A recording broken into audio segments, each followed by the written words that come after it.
Suit up, contestants, cameras are rolling, the arena is open. So this game is available now. You can get it now on PS5, Xbox Series, and PC on Steam. New content, new ways to express yourself in the arena, such as reload and inspect animations. That's going to be cool. Emoticons, gestures, pets. They've added pets. What? Sounds, watches, and more. The store is open and you'll have access to an ever-changing selection of content to make your contestant pop in the arena. The Season 1 Battle Pass contains 12 pages of unlockable rewards, 96 exclusive rewards. 29 rewards can be earned for free, so if you don't pay for the Battle Pass, you can still be unlocking stuff. Unlock the whole Battle Pass to receive a total of 1,575 multi-bucks. Play and progress. Master your loadout with 6 mastery levels per weapon, 6 mastery levels per gadget, 5 levels per ability. Now this is going to be a whole ass freaking grind for me. This is my new life now. This is what we do. New features, new map Las Vegas. We saw this in the trailer just before. Test your luck and reach the stars in the glitz, glam, and tight-knit gameplay of this glittering arena. New map variants. Don't get lost in stinging sounds. Seek shelter and glory in the Las Vegas map. Variant Sandstorm. Tripwires and turrets. The environment can work for or against you. Traverse Vegas, but watch your step. Around every corner could be a trap. New event, Alien Invasion. You have to see this one to believe it. It's out of this world. That's going to be freaking huge, dude. Gameplay changes and balance. Movement and animation. Made multiple updates to vaulting, responsiveness, and general smoothness when traversing. This was a huge complaint from many different people during the betas. Alphas especially, but, you know, they've improved a lot since. I'm looking forward to, like, this just being generally much more smooth. Updated various first-person animations to better sync with footsteps. Improvements to syncing and stability when players are on the moving surfaces, such as elevators, skylifts, cranes, and moving platforms. There was a little bit of glitchiness, you know, if you had an entire crane or entire building falling down, the floor that you were on top, you could have, like, different frictions across it. That's basically what we're talking about there. Improved speed matchmaking and added in-air animations when coining other contestants. Nice. General polish updates to third-person locomotion. Combat animations. Stabilize the camera for aim down sight reloads and bolt action for easier tracking of targets. This, I've actually gone in and tested a few bits and pieces in the practice range. They have done a lot of work to the scoped in thing. The center of the screen and your scope doesn't change all over the place like it used to do. It used to be all over. And you used to actually physically get an on-screen crosshair just to see where your freaking bullets were going. That has completely changed. I have done a video real quick on TikTok and YouTube Shorts. Check that out if you haven't. There are some major changes that you need to know about. Updated jumping and zipline animations when aiming down sights. Nice. Added third-person reaction animations for flashbangs, gas, and fire.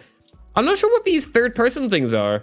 I presume this is when, like, you emote or something. We'll have to have a look into that. Reworked the animations for charge and slam specialization. Nice. Controller updates. Now, I haven't actually played around with controller. Added sensitivity scaling based on zoom FOV. That's nice. Aim assistance. Added better support and various improvements of the sensitivity dampening on targets. Updated default aim down sight sensitivity reduction. Reduced zoom snapping active duration. So these sound like some minor tweaks to how aim assist was working. Controller vibration setting added. Controller settings. Added setting to allow players to further customize their controller experience. Added separate dead zones for the different analog sticks. That is huge. I love games that do this because I used to have a controller. I think it might actually be that one where my right stick was fine, but my left stick was like really bad. But I had to set it to the left stick or something, and then it screwed up your aim. So having separate ones for different ones is really nice. Maps. Finally, the Wrecking Ball is back. Check the cranes. Oh, we've got the Wrecking Ball. Nice. Monaco, improved readability of map border. That was a big thing. On the edge, we came across this a lot. I know Phaser struggled with this, where it wouldn't actually look like the edge of a map because the massive blue wall wasn't actually hugely visible. It would be very, very see-through. So you'd kind of think, oh, I could just throw this over there because it kind of zigzags in and out. And you thought you could take a shortcut and you couldn't. And it kind of screwed you up every now and then. Skyway Stadium added evening environment condition. Nice. I love the lighting changes, like just having it multiple lighting changes over the same map over the course of a couple hours. It doesn't feel like you're playing the same map, you know? Specializations, charge and slam. Updated damage of the ground slam so that it would break floors in buildings more consistently. Cloaking device. Rebalanced fade-in out durations to make it harder to vanish mid-combat. Added a fade-in out visual effect. Okay, that's nice. That's a good one because balancing that is going to be very, very difficult. So these are going to make things a lot easier. Grappling hook. Fix a bug where players could become stuck when grappling during a vault. Never encountered that one, actually. I use the grapple hook a lot, but I'm glad that stuff like that is fixed. Recon senses. Reduce the total fuel, shortening the max duration.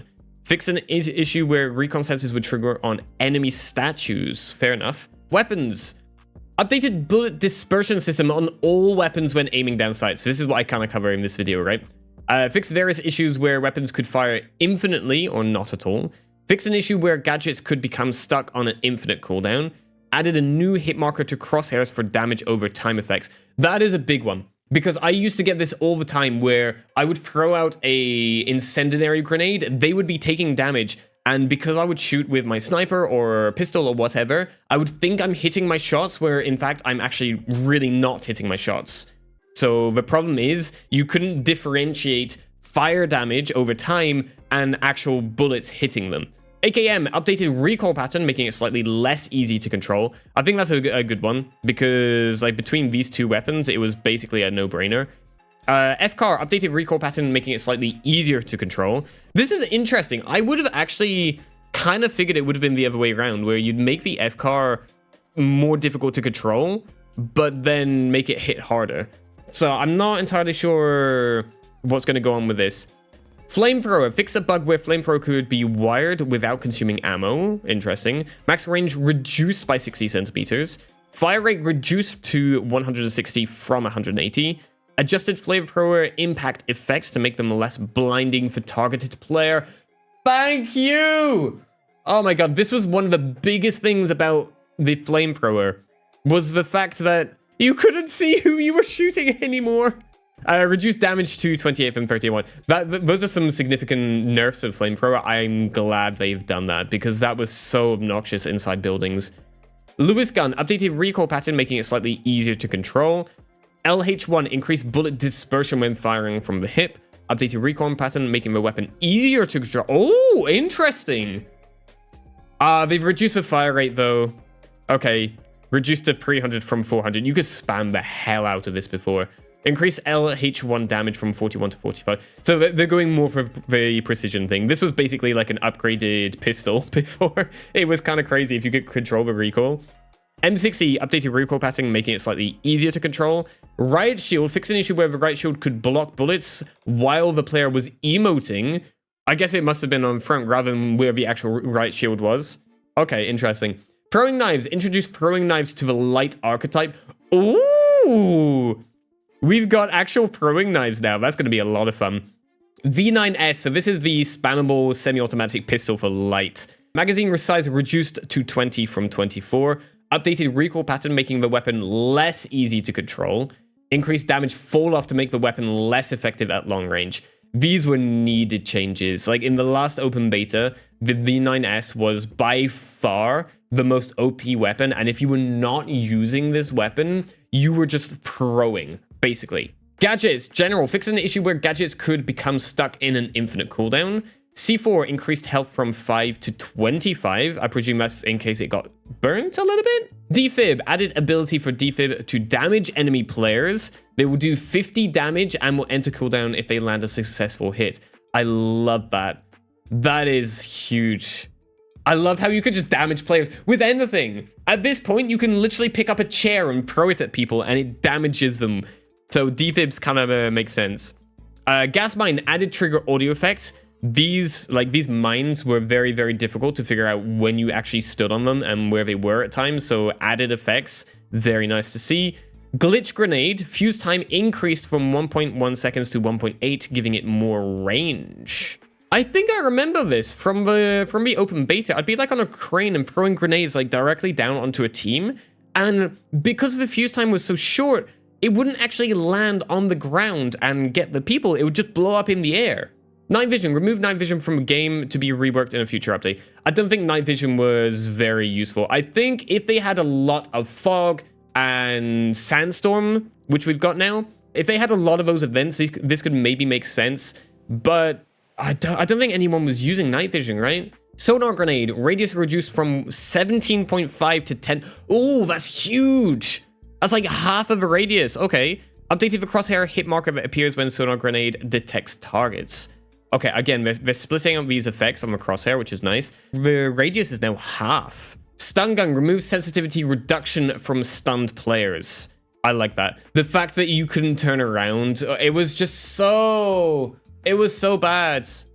Like, if you got stunned, you were just dead, basically. Unless you were lucky enough to be within your roughly the line of sight and be able to spam some shots and get lucky.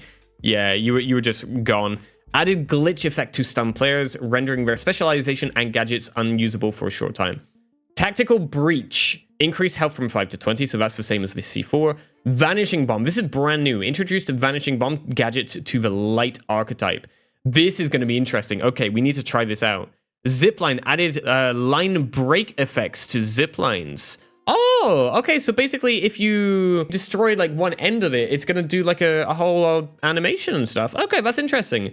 That's good. There are a lot of huge changes in this. This is great. What do we think? Let me know down in the comments. And yeah, pop on over to Twitch. We're streaming right now. And yeah, come check us out.